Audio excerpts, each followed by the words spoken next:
নমস্কার, আমি পাপিয়া। আজকে আমি চিংড়ি মাছ দিয়ে ওলকপি রান্না করব। ওলকপিগুলো এখন কেটে নেব।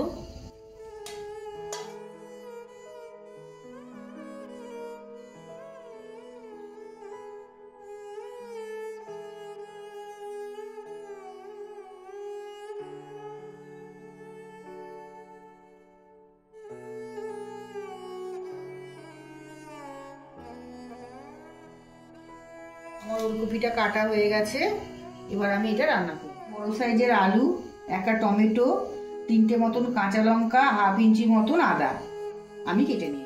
ওলকপি আর আলুটা আমি সিদ্ধ করে নেব। এই জন্য আমি কড়াইতে জল দিয়ে দিলাম। এবার কপিটা দিয়ে দেবো, অল্প একটু নুন দিয়ে দেবো, ঢাকা দিয়ে দেবো। করার জন্য একটা মশলা তৈরি করে নেব। 1 চামচ মতন লঙ্কা গুঁড়ো, হাফ চামচ জিরে গুঁড়ো, হাফ চামচ ধনে গুঁড়ো, সামান্য একটু জল।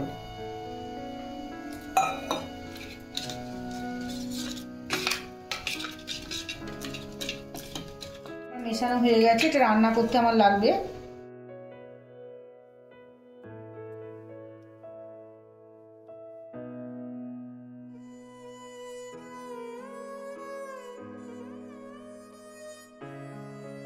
ওলকপিটা আমার সিদ্ধ হয়ে গেছে।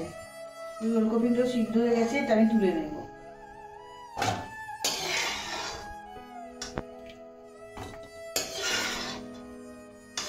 200 গ্রাম মতন চিংড়ি মাছ আমি বেছে নুন হলুদ মাখিয়ে রেখেছিলাম, এটা আমি ভেজে নেব।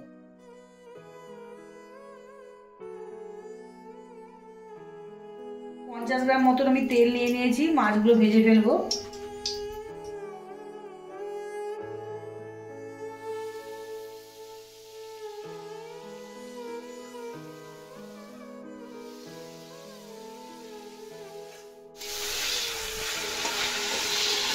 মাছগুলো ভাজা হয়ে গেছে, মাছগুলো আমি তুলে নেব।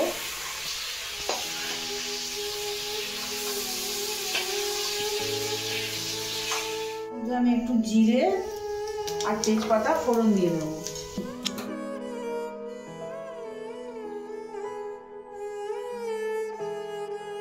টমেটোগুলো দিয়ে দেবো।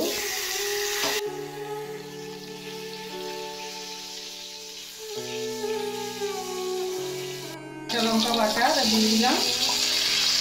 এই মশলাটা আমি বানিয়ে রেখেছিলাম, সেই মশলাটা দিয়ে দিলাম। কষিয়ে নেব। সামান্য একটু চিনি দিয়ে দিলাম এতে।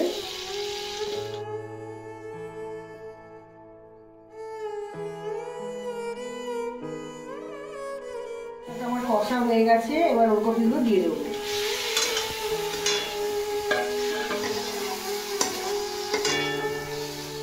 সামান্য মতন একটু নুন দেবো, নুনটা দেখে নিতে হবে একটুখানি।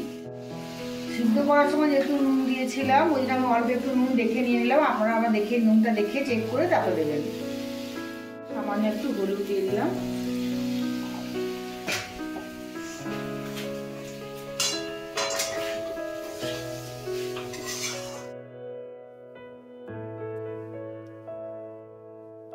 মাছটা দিয়ে দেবো এর মধ্যে।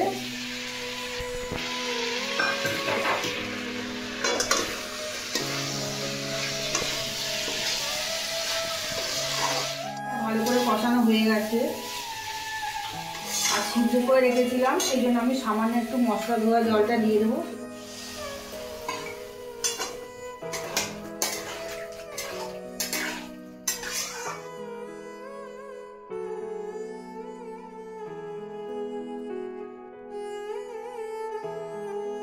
তরকারিটা রেডি হয়ে গেছে।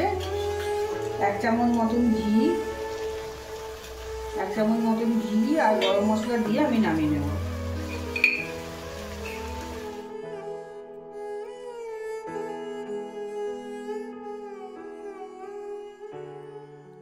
আমার রেডি হয়ে গেল ওলকপি।